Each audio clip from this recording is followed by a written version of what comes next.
PT Bank Pembangunan Daerah Jawa Barat dan Banten alias Bank BJB.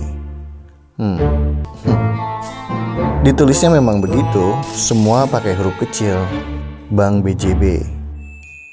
Bank ini tengah menjadi sorotan banyak mata.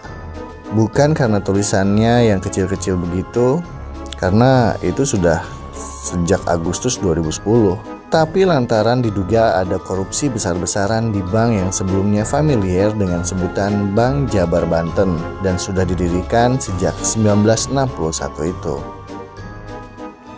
Apalagi nama Ridwan Kamil, mantan gubernur Jawa Barat yang notabene suaminya si Cinta itu ikut terseret.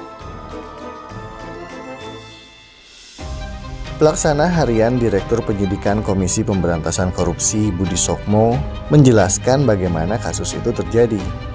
Dalam konferensi pers yang dilangsungkan di Gedung Merah Putih, Jakarta pada Kamis 13 Maret 2025, Budi memaparkan ini.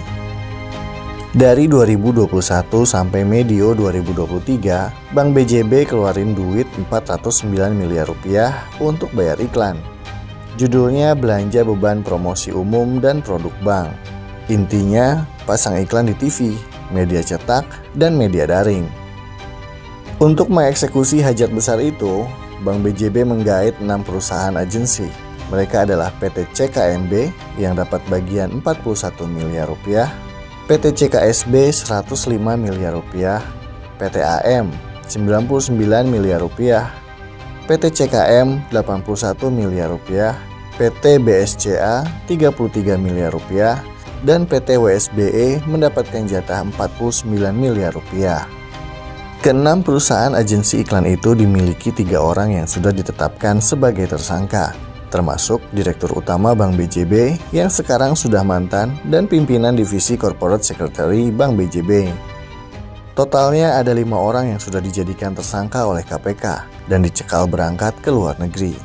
Kenapa? Karena penunjukan agensi iklan itu dilakukan serampangan, melanggar ketentuan pengadaan barang dan jasa. Selain itu, KPK juga menemukan ini. Dari proses penempatan yang dilakukan oleh 6 agensi tadi, seperti biasa, modus terhadap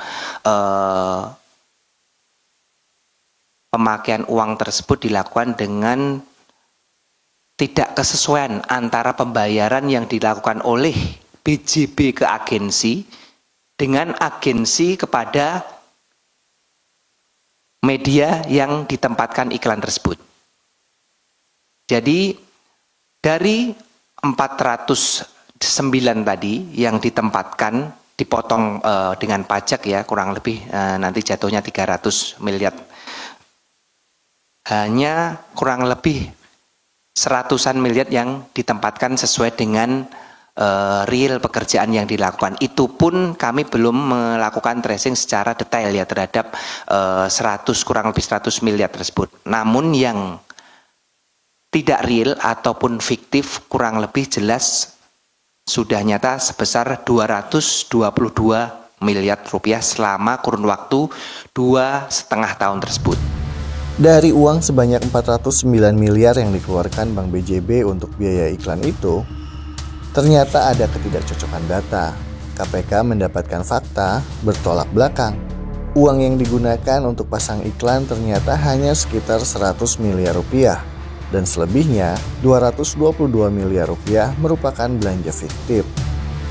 Budi Sokmo mengatakan uang sebanyak 222 miliar rupiah yang dikategorikan sebagai belanja fiktif itu digunakan untuk dana non-budgeter di Bank BJB. Namun Budi belum menjelaskan detail untuk apa saja non-budgeter sebanyak ratusan miliar itu. Sebelumnya, untuk mengusut tuntas kasus tersebut, KPK telah melakukan penggeledahan 12 tempat, termasuk rumah Ridwan Kamil yang berada di Bilangan Cimbuluit, Bandung. Selain menyita deposito senilai 70 miliar rupiah, KPK juga mengamankan beberapa kendaraan roda 4 dan roda 2, termasuk aset tanah dan bangunan. Semua itu dikumpulkan KPK di 12 tempat yang digeledah. 2 diantaranya adalah rumah Ridwan Kamil dan kantor Bank BJB. Dalam konferensi pers ini, nama Ridwan Kamil berulang kali disebut untuk memastikan apakah dia terlibat dalam kasus tersebut. Apa sih keterlibatan RK sehingga tempat pertama kali yang digeledah adalah rumahnya RK? Kami KPK dalam melaksanakan upaya paksa penggeledahan tentunya ada petunjuk-petunjuk sebelumnya yang telah kita dapatkan. Sehingga kami melakukan penggeledahan terhadap beberapa tempat. Dan pada saat itu memang secara random adalah satu keputusan saya selaku Kasatgas yang menangani perkara tersebut. Siapa yang prioritas pertama saya geledah adalah memang rumahnya saudara RK. Karena itu adalah hal yang terpenting yang akan kami lakukan pertama kali. Itu adalah salah satu teknis kami penyidikan yang mungkin tidak bisa dijelaskan secara detail di sini. Bapak RK ini statusnya apa? Kalau statusnya sampai saat ini beliau ya di dalam perkara ini, saksi juga belum ya, karena belum dipanggil saksi, dan kapan akan dipanggil nanti pasti akan kita panggil karena di rumah yang bersangkutan beliau kita laksanakan penggeledahan dan ada beberapa barang bukti yang kita cita, tentunya harus kita klarifikasi kepada yang bersangkutan. Terkait kapannya, tentunya sesegera mungkin akan kami panggil untuk seluruh saksi-saksi terkait dengan hasil penggeledahan yang kami laksanakan untuk mengklarifikasi terhadap barang bukti yang kami ambil maupun kami sita dari tempat yang bersangkutan. Terkait dengan pengambil keputusan saudara RK selaku pemegang saham, kita belum dapat menyampaikan hal tersebut karena memang belum kita temukan dalam proses penyidikan.